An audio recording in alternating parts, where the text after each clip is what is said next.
মায়া আইসো? ও তুই মায়া? মায়া আইবু কেমনে? মায়া তো চলেই গেছে।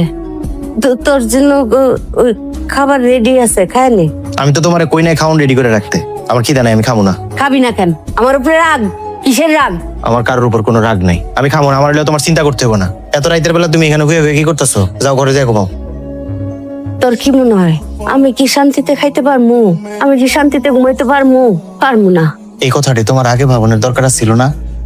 তোমার গলা দিয়া খাওন নামবো না, তুমি শান্তিতে ঘুমাইতে পারবা না, এই কথাগুলা মায়ের জীবনটা কোরবানি দেওয়ার আগে একটাবার ভাবা উচিত ছিল না তোমার? তখন তো ভাবো নাই, আমার কোনো কথাই শোনো নাই তুমি।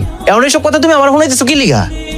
বাজান মামুন, মামুন রে, আমার একটাবার আমার মায়া, আমার মেয়েটার চেহারা দেখায় নিবি।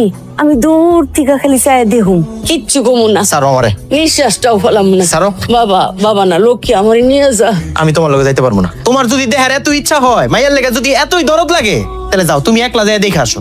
আমি একলা যাইতে পারতাম, কিন্তু জানোস কি, মায়া চলে যাওয়ার পরে আমার এই হাতে রথে আমার এই কলিজায় কোনো জোর শক্তি পাই না। এই জন্য কই কি, তুই আমারে একটাবার সাথে করে লয়ে যা। আমার মাইয়ারে খালি দূর থেকে দেখাই চলে আসো, নিঃশ্বাসও ফালাম না। নিয়ে যান, নিয়ে যান। ঠিক আছে, কালকে সকালে তৈরি হয়ে লয়ে যাবো না। আচ্ছা, কালকে সকালে।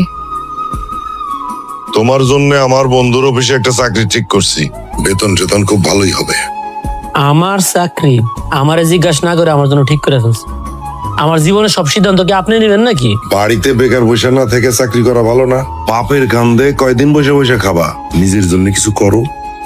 বাপে তো কামাই করছে সব আকাম কুকামের টাকা, দুর্নীতির টাকা। আর সারা জীবন তো শুনছি আমার বাপে নাকি সব আমার লাগে কামাই করতেছে। এই টাকা পয়সা ধন সম্পদ সব আমার, একমাত্র বলা আমি। বাপের আকামের টাকা যদি আমি নষ্ট না করি, আমি না উড়াই, তো কেন নষ্ট করবো? হ্যাঁ শুনেন না, ও যেহেতু বাইরে যায় চাকরি বাকরি করতে চায় না, জোর করে লাভ কি?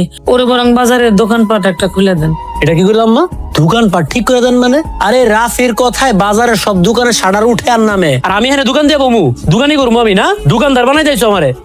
খবরদার করে দিলাম, আমার এই বাড়ির থেকে তাড়ানোর কোনো বুদ্ধি যদি তোমরা করে থাকো, সাবধানে যাও।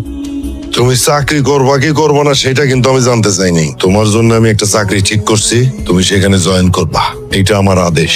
আর আমার আদেশ অমান্য করলে কি হইতে পারে সেটা কিন্তু সবার জানা আছে।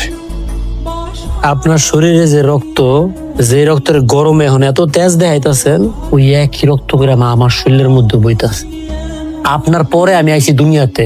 আপনার যে তেজ, আপনার যে জেদ, এর থেকে অনেক বেশি আমার তেজ আর জেদ। একটা কথা ভালো মতো কইতাছি, ভালো মতো আপনি বুঝা রাখেন।